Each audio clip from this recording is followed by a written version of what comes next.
It was a crisp autumn morning when Senator Kamala Harris arrived at Ronald Reagan Washington National Airport. Like many frequent flyers, she had her routine down to a science. Laptop bag slung over one shoulder, carry-on wheeling quietly behind her, and her boarding pass ready on her phone. The early morning sunlight streamed through the terminal's huge windows, casting long shadows across the polished floors as she made her way to her gate. After a grueling week of Senate sessions and committee meetings, she was looking forward to a quiet flight back to California. As a seasoned traveler, Harris knew every minute of peace was precious, especially given her demanding schedule. She had planned to review some policy documents and maybe catch up on some much-needed rest during the 6-hour flight. The boarding process went smoothly at first. The gate agent greeted her with a professional smile, scanning her boarding pass efficiently. As she walked down the jet bridge, Harris adjusted her blazer and took a deep breath, already thinking about the constituency meetings awaiting her in California. Stepping onto the plane, she was greeted by most of the crew with their usual professional courtesy. However, one flight attendant's demeanor stood out immediately. The attendant, who would later become the center of controversy, barely acknowledged Harris's presence as she made her way to her first-class seat. While this might have seemed like a small thing to some, it was noticeably different from how she was warmly greeting other passengers. As Harris settled into her window seat in 2A, she observed the same flight attendant's behavior more closely.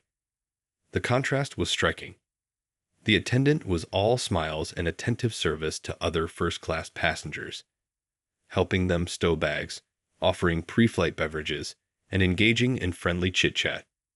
Yet, whenever Harris pressed her call button or tried to catch her attention, the attendant seemed to develop selective blindness. Other passengers began to notice too. A businessman across the aisle furrowed his brow in confusion when the attendant rushed past Harris's polite request for water, only to immediately stop and ask the passenger behind her if he needed anything. A young woman, a few rows back, exchanged knowing glances with Harris, having witnessed similar treatment herself on other flights. Harris maintained her composure, responding to each slight with the grace and patience she had developed over years in public service. She pulled out her laptop, intending to focus on work rather than dwell on the situation. But as the flight attendant continued her pattern of subtle discrimination, the tension in the first-class cabin became palpable. The other crew members seemed uncomfortable with their colleagues' behavior, but initially unsure how to address it. One junior flight attendant tried to compensate by being extra attentive to Harris, but the situation was clearly escalating beyond simple poor service into something more concerning. As the plane reached cruising altitude and the seatbelt signs dinged off, Harris couldn't help but reflect on how such incidents, however small they might seem to some, represented the daily reality for many Americans. What should have been a routine flight was about to become a powerful example of how casual discrimination can spark important conversations about change. Little did anyone on board know that this flight would soon become a catalyst for a national discussion about racial bias in customer service and lead to significant changes in how airlines approach diversity and inclusion training.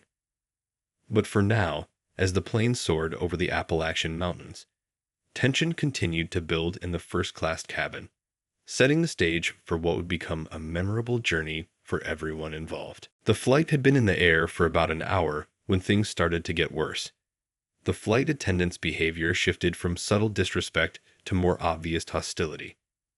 While serving drinks, she practically slammed Harris's ginger ale onto her tray table, causing it to splash slightly onto the senator's sleeve. No apology came, just a cold stare and a quick turn away. A grandmother sitting in 3C watched this happen with wide eyes, then leaned forward to quietly ask Harris if she was okay. This simple act of kindness made Harris smile, reminding her that for every person who showed prejudice, there were many more who stood for fairness and respect. The real trouble started during meal service. When Harris politely asked about the chicken option listed on the menu, the flight attendant spoke over her, announcing loudly to everyone nearby, "Some people should just be happy with whatever they get." The comet hung in the air like a heavy cloud, making several passengers shift uncomfortably in their seats. A businessman who had been typing away on his laptop stopped mid-sentence, his fingers frozen over the keyboard. A college student 3 rows back pulled out her phone, sensing that something wasn't right. The other flight attendants exchanged worried glances, clearly aware that their colleague's behavior had crossed a line. What made it worse was how the flight attendant kept making pointed comments while serving others. "At least some passengers know their place," she muttered, just loud enough for Harris and those nearby to hear. She made a show of being extra helpful to other passengers, creating an obvious and uncomfortable contrast. A retired teacher, sitting across the aisle, couldn't stay quiet anymore. "Excuse me," she said firmly but politely. "I couldn't help but notice how differently you're treating passengers. Is there a reason for this?" The flight attendant's face flushed red, but instead of backing down, she doubled down on her behavior. "I treat everyone exactly the same," she said loudly, but her actions told a different story. When Harris asked for a blanket as the cabin grew chilly, the flight attendant walked right past her to offer blankets to other passengers first. She then returned with a blanket that had clearly been wadded up, dropping it on Harris's lap without a word. Other passengers were now openly recording what was happening on their phones. A young tech professional in row 4 whispered to his seatmate, "This is going to be all over social media in an hour." He wasn't wrong. The videos were already being saved, ready to show the world what unchecked bias looks like in everyday situations. Through it all, Harris maintained her dignity. She didn't raise her voice or show anger, though anyone could see the hurt and frustration in her eyes. She pulled out her phone and quietly began taking notes, documenting each incident with the same careful attention she brought to her Senate duties. The tension in the cabin continued to build. Other flight attendants tried to step in, offering Harris extra attention when they could, but the situation had already spiraled beyond simple customer service issues. Passengers were whispering among themselves, some shaking their heads in disbelief, others pulling out their phones to record more evidence. As the flight continued westward, what had started as subtle discrimination had become impossible to ignore. The other passengers were about to take matters into their own hands, setting the stage for a confrontation that would change airline policy forever. Nobody knew it yet, but this flight was about to become a powerful example of how standing up to discrimination could lead to real change. 3 hours into the flight, the situation reached its breaking point. The cabin had grown uncomfortably cold, and several passengers were already wrapped in blankets. Senator Harris, who still hadn't received proper service, politely pressed her call button once again. "Excuse me," she said in her characteristically calm voice, "could I please have a blanket?" The flight attendant, who had been chatting pleasantly with other passengers, turned slowly and spoke in a voice loud enough for everyone to hear. "Some passengers should be grateful for what they already have. I'm sure where you come from, you're not used to such luxuries anyway." The cabin fell silent. Even the usual airplane white noise seemed to fade away as passengers processed what they just heard. A distinguished-looking man in a navy suit, who turned out to be a retired federal judge, slowly closed his laptop. A woman in business attire, later revealed to be a civil rights attorney, reached for her phone and began recording. "I beg your pardon," Harris replied, her voice steady but firm. "I'm not sure I understand what you mean by that comment." Her question hung in the air, giving the flight attendant a chance to correct her behavior. Instead, the attendant doubled down. "Well, I think we all know what I mean," she said with a dismissive wave of her hand. "Some people just don't know how to act in first class." She emphasized the words, "some people," while looking directly at Harris, removing any doubt about her meaning. That was the moment when the other passengers had enough. The retired judge stood up, his voice carrying the weight of decades on the bench. "This is absolutely unacceptable," he declared. "I've witnessed every interaction since we boarded, and your behavior is textbook discrimination." The civil rights attorney chimed in next. "I've documented everything," she announced. "Every interaction, every comment, every instance of disparate treatment. This goes far beyond poor customer service." Other passengers nodded in agreement, many holding up their phones, having recorded the incidents. A young software engineer from Silicon Valley spoke up from a few rows back. "I've already sent 3 videos to my corporate headquarters. They're one of your airline's biggest corporate clients, and they'll definitely want to know about this." The flight attendant's face flushed red as she realized the situation had spiraled beyond her control. She tried to deflect, saying she was just doing her job, but the evidence was overwhelming. Other crew members, who had been watching uncomfortably, finally stepped forward. The lead flight attendant, who had been in the galley, quickly took charge of the situation. "Ma'am," she said to her colleague, "I need you to step back to the crew area immediately." Her tone was professional, but left no room for argument. Throughout this confrontation, Harris remained composed, though you could see the emotion in her eyes. This wasn't just about her anymore. It had become a moment that highlighted how everyday discrimination often goes unchallenged until people unite to say enough. Other passengers began sharing their own stories with Harris. A young professional mentioned similar experiences she'd had while traveling. An elderly couple talked about changes they'd seen over decades of flying. What had started as an ugly incident was transforming into a powerful moment of community and solidarity. The remaining flight attendants scrambled to make things right, offering Harris blankets, beverages, and sincere apologies. But more importantly, the passengers had created an impromptu support network, showing that when people stand together against discrimination, real change becomes possible. As the plane continued its journey westward, no one knew that this incident would soon spark a national conversation about bias in the service industry. Videos were already being uploaded, messages were being sent, and a movement was beginning. All because a group of passengers refused to be silent in the face of injustice. The atmosphere in the first-class cabin had completely transformed. What started as uncomfortable tension had evolved into a remarkable display of human solidarity. Passengers who had been strangers just hours ago were now united in their support of Senator Harris and their determination to address the discrimination they had witnessed. The retired judge, who had first spoken up, was now talking quietly with other passengers, collecting their contact information and personal accounts of what they had seen. His years of legal experience told him that documenting everything properly would be crucial. "In all my years on the bench," he said, shaking his head, "I've seen discrimination take many forms, but rarely so boldly in public." The civil rights attorney had taken out her business card holder and was passing them out to fellow passengers who had recorded videos. "We need to make sure all this evidence is preserved," she explained. "Each video shows a different angle of what happened. Together, they tell the complete story." Her professional demeanor was reassuring to everyone involved. A flight attendant from another section of the plane came forward to speak with Harris. "Senator," she said softly, "I want you to know that most of us are mortified by what happened.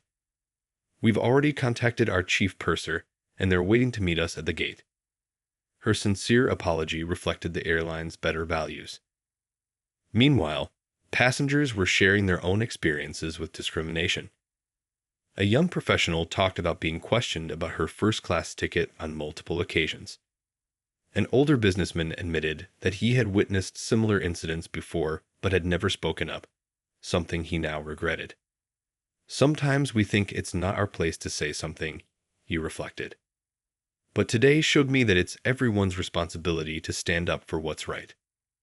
The power of social media was already at work. Despite being at 35,000 feet, passengers with in-flight Wi-Fi were sending messages and emails. A tech company executive was typing furiously on her laptop, drafting a message to her travel department about reconsidering their airline contracts. "Corporate responsibility isn't just a buzzword," she said firmly. "It's about holding companies accountable for how they treat all people." Harris listened to everyone with genuine interest, turning this difficult situation into a moment of connection and understanding. She shared her own thoughts about how individual actions, both negative and positive, can create ripple effects throughout society. What matters most, she said, is not just what happened, but how people chose to respond to it. The lead flight attendant had transformed the galley into an impromptu meeting space, taking detailed statements from crew members who had witnessed the events. Her professionalism in handling the crisis earned her respect from everyone involved. She assured passengers that their complaints would reach the highest levels of airline management. A group of regular business travelers exchanged contact information, promising to follow up on the incident and ensure it wasn't swept under the rug. "We fly hundreds of thousands of miles every year," one said. "Our voices matter to these airlines, and we're going to make sure they know it." As the flight progressed, passengers started discussing broader solutions. The civil rights attorney suggested specific policy changes that could help prevent similar incidents. The retired judge offered insights about how corporate training programs could be improved. What had started as a terrible example of discrimination was becoming a blueprint for positive change. Through it all, the sense of community continued to grow stronger. Passengers who would normally have worked or slept through the flight were engaged in meaningful conversations about creating a more inclusive society. The incident had reminded everyone that change often starts with ordinary people choosing to do the right thing. Word of the incident spread through the airplane like wildfire, reaching the cockpit within minutes. The captain, a veteran pilot with 20 years of experience, immediately radioed the airline's operations center. This wasn't just another customer service issue. It was a situation that demanded immediate action. The head flight attendant, a woman with silver streaked hair and calm authority, took charge of the first-class cabin. She approached Senator Harris with genuine concern in her eyes. "Senator, on behalf of our airline, I want to personally apologize for what you've experienced today," she said, her voice steady and sincere. "We're taking immediate steps to address this situation." The problematic flight attendant had been reassigned to the back galley, where she would have no further passenger contact for the remainder of the flight. Even from there, you could see her rigid posture and tight expression as she realized the severity of her actions. Meanwhile, the airline's corporate office sprang into action. Mid-flight emails were flying back and forth between senior management, PR teams, and human resources. The airline's CEO, upon being briefed about the situation, immediately cleared his schedule for an emergency meeting upon the flight's arrival. Back in the cabin, the head flight attendant was doing more than just damage control. She moved through the first-class section, speaking with each passenger individually, taking detailed notes on their observations. "Your perspectives are invaluable," she told them. "We need to understand exactly what happened so we can prevent it from ever happening again." The airline's response impressed many passengers. A corporate consultant in row 4 nodded approvingly. "This is how you handle a crisis," she said to her seatmate. "They're not trying to hide it or minimize it. They're facing it head-on." The other flight attendants showed their professionalism by maintaining excellent service while clearly distancing themselves from their colleagues' behavior. One young crew member nearly teared up while serving coffee. "This isn't what we stand for," she said quietly. "We're trained to treat everyone with respect, no matter who they are." As news of the incident reached the ground, the airline's social media team prepared for what they knew would be coming. They monitored mentions of the airline, watching as the first tweets about the incident began appearing from passengers using in-flight Wi-Fi. The head flight attendant returned to Senator Harris with updates throughout the flight. She explained that senior airline officials would be meeting the plane at the gate, and that the airline's chief diversity officer had been contacted. "We want you to know that we're not just apologizing. We're taking action," she assured Harris. Passengers noticed the swift response. A business owner who traveled frequently on the airline spoke up. "I've seen companies bungle situations like this before," she said. "But they're doing everything right so far. They're listening, they're documenting, and they're taking real steps." The atmosphere in the cabin had shifted from tension to purposeful calm. The retired judge who had spoken up earlier was now drafting a detailed account of events on his laptop. Documentation is crucial, he explained to those around him. Change happens when we have clear evidence and constructive suggestions for improvement.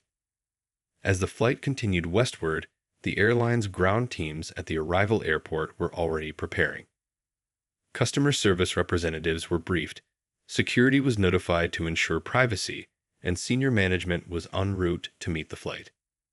Through it all, Harris maintained her composure, turning this difficult situation into a teachable moment.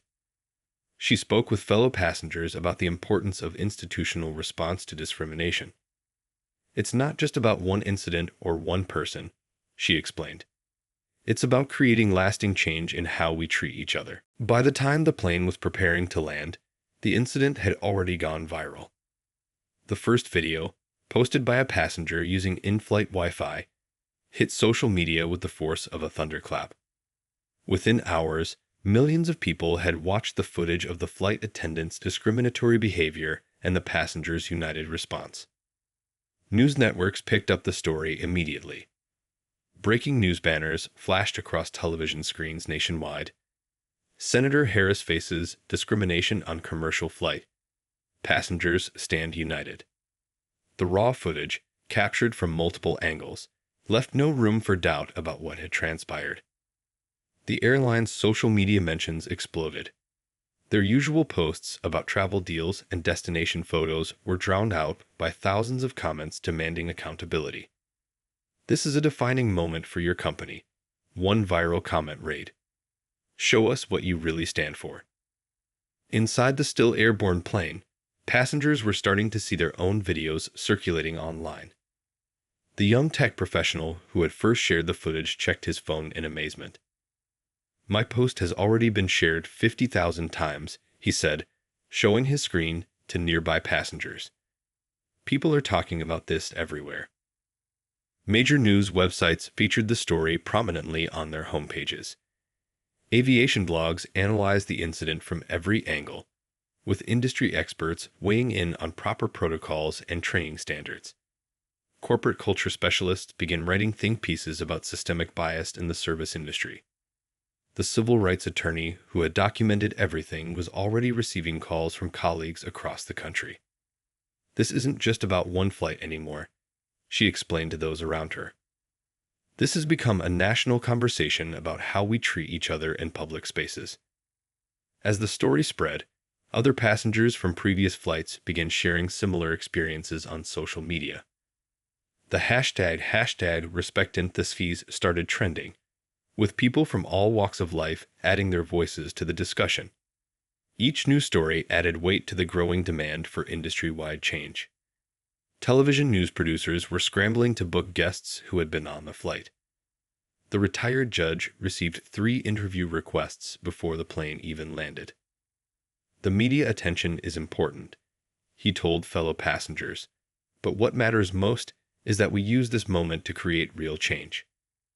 The airline's competitors watched the situation closely, knowing they needed to examine their own practices. Several other major carriers quickly announced reviews of their diversity training programs, not wanting to risk similar incidents on their flights.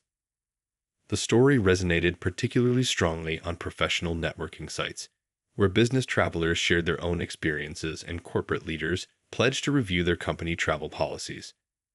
We need to support airlines that take discrimination seriously, wrote one CEO in a viral post. As news helicopters circled the approaching aircraft, passengers realized their experience had become part of something much bigger.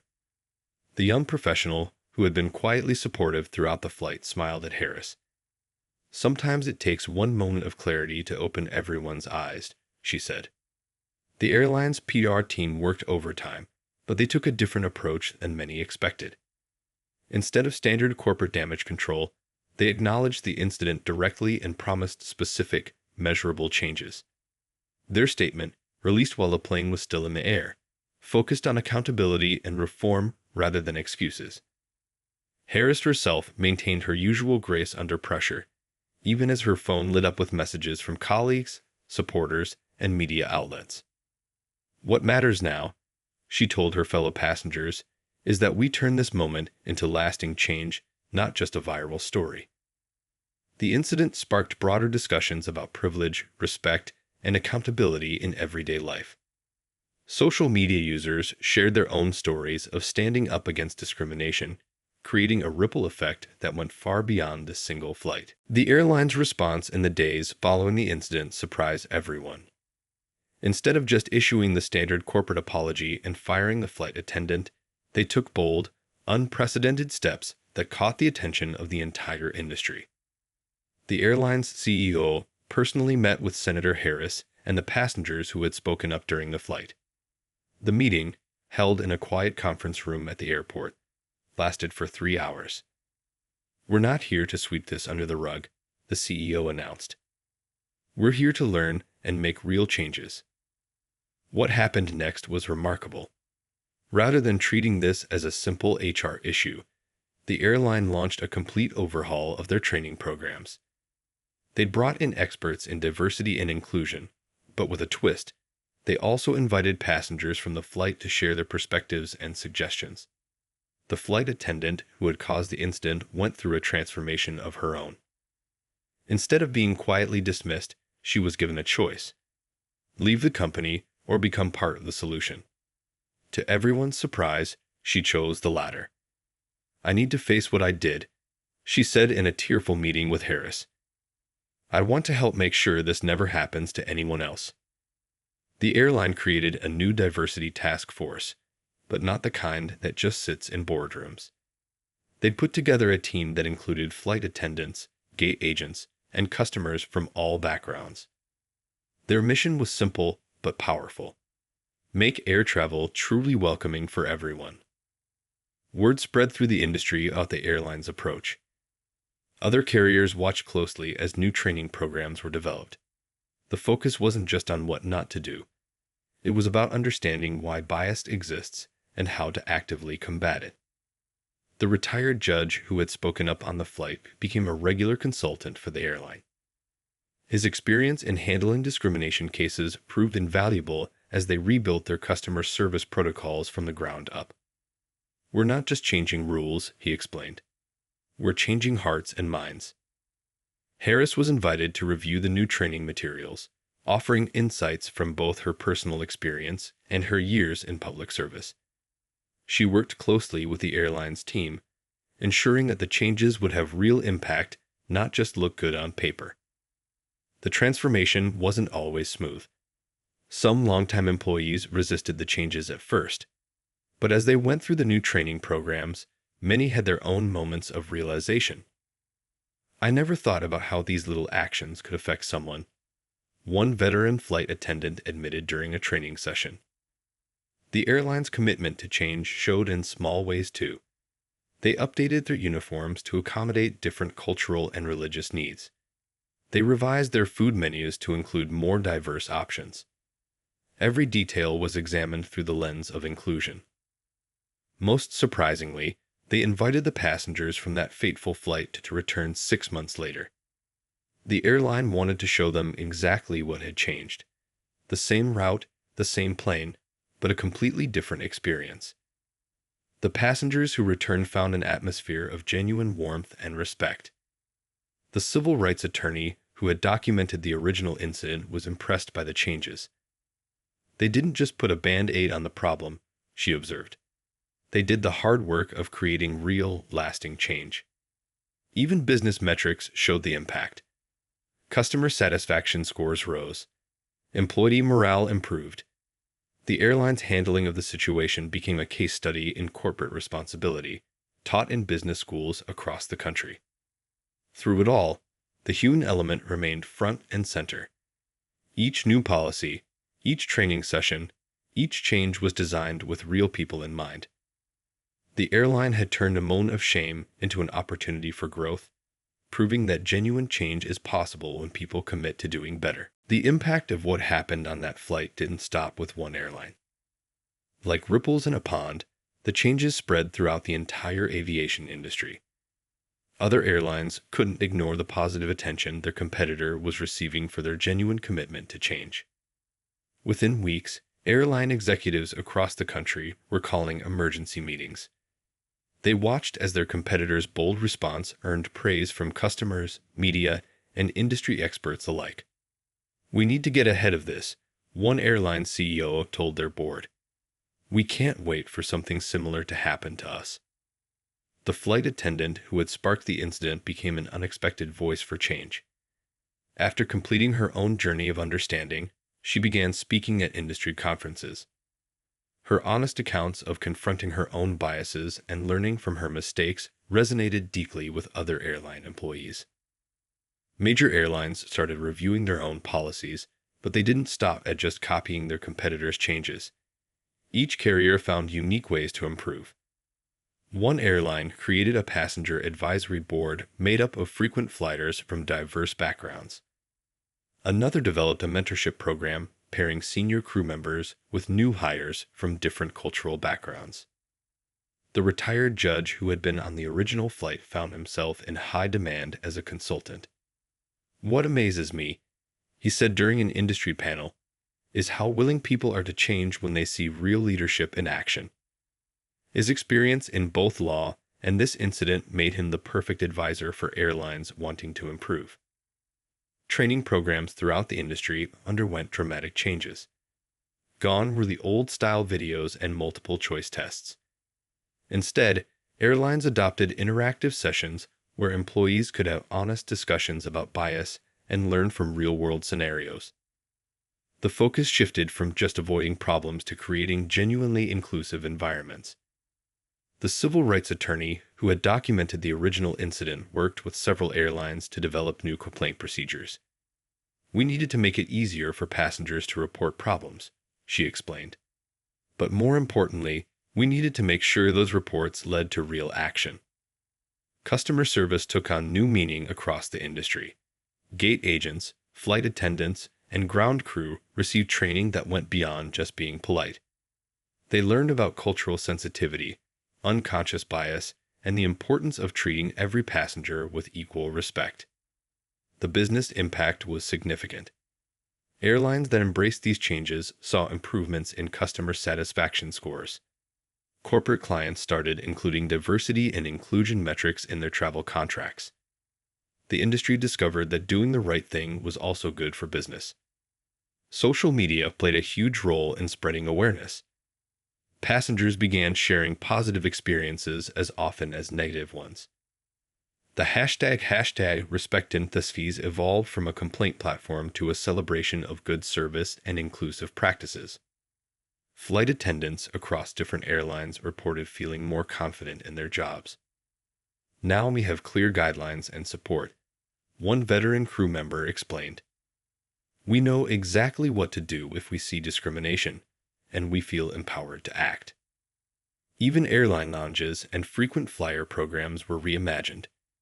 Airlines started celebrating diverse holidays in their lounges, offering more inclusive meal options, and making sure their marketing materials reflected their diverse passenger base.